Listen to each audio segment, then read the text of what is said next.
A look back at one of the top headlines of 2020, a call for change that led to civil unrest in the city of Erie.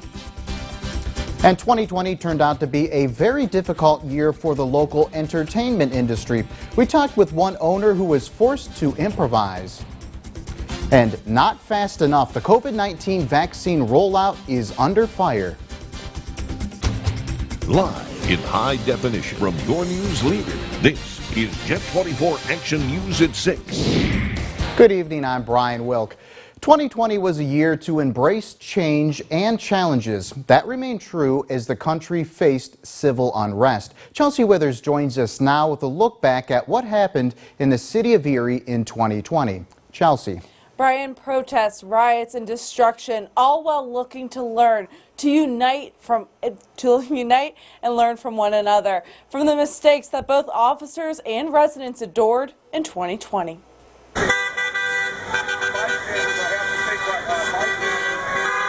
I do not advocate rioting, but please understand, what else are these people supposed to do? They tried to explain all over the country that black lives do matter. Then that was circumvented. On the night of May 30th, 2020, thousands took the streets of downtown Erie for what started off as a civil protest. No justice, no peace! No justice, no peace! Then the night took a turn for the worse, leading some to riot. According to Erie Police, after weeks of investigating, 25 people were either given a citation or were criminally charged as a result.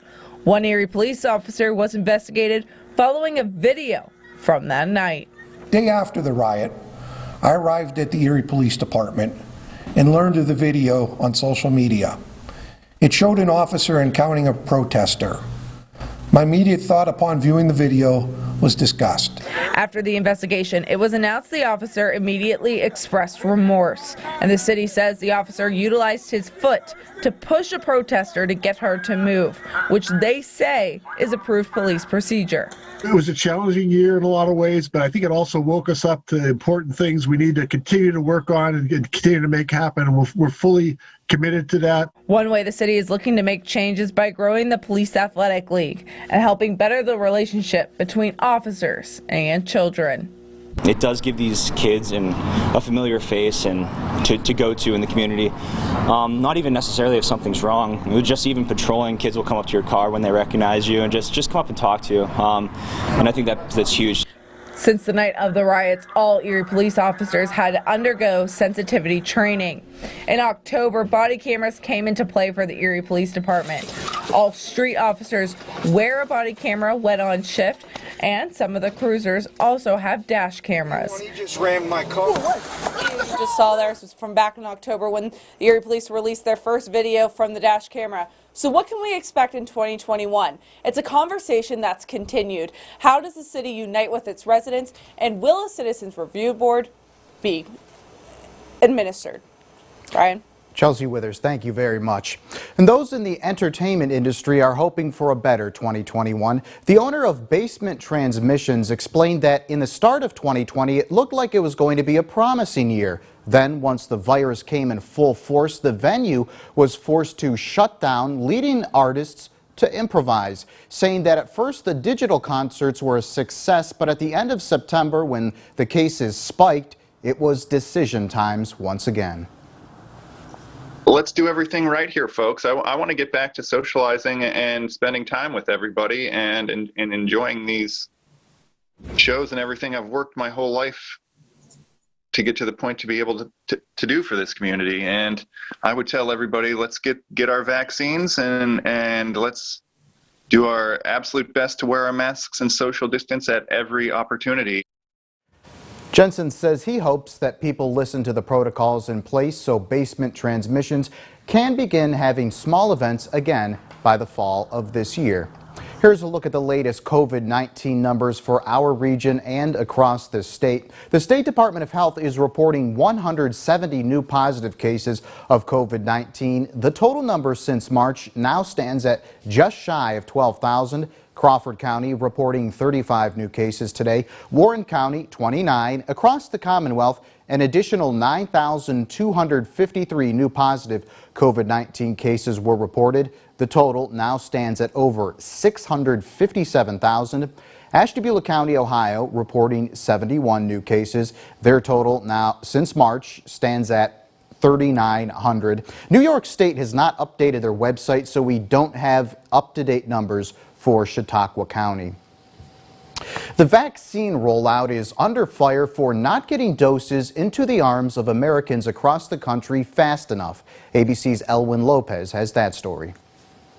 This morning, the nationwide vaccine rollout under fire. Less than 3 million people rolled up their sleeves for those long-awaited shots, far short of the 20 million goal set for the end of 2020. We need the federal government to lay out models showing states how they can get this number of people actually vaccinated. Utah Senator Mitt Romney blasting the lack of a comprehensive vaccination plan as incomprehensible and inexcusable. We've sat back and assumed that somehow creating the vaccine was all we had to do.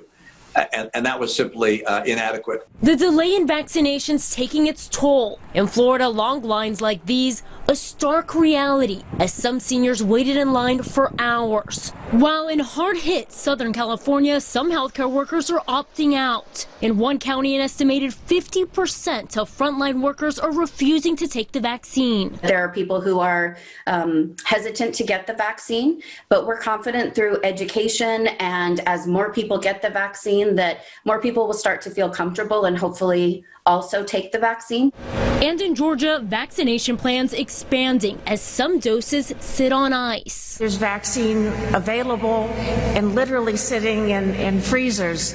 That's unacceptable. We have lives to save. This doctor in Michigan is making sure no dose goes to waste, driving almost 3 hours to a remote part of the state to get those shots into arms. What I saw was really just hope. In Wisconsin, outrage after police say a pharmacist deliberately sabotaged hundreds of doses. Those spoiled shots going into the arms of more than 50 people. Federal and local authorities have not formally charged the man, and his motive remains unclear. What if they get the virus now? It's horrible that somebody would do that on purpose, deliberately do it. Coming up after the break, while Presque Isle is a great place to be all year round, winter poses some dangerous risks you need to know about. That's after a first look at the forecast. Craig. Brian, we're trying to find some winter weather. We have a little bit of it to get through tonight, but we'll bring you up to date on how much snow we have, how much we may get. That's coming up next.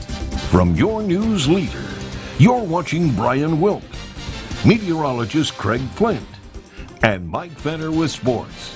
This is Jet 24 Action News.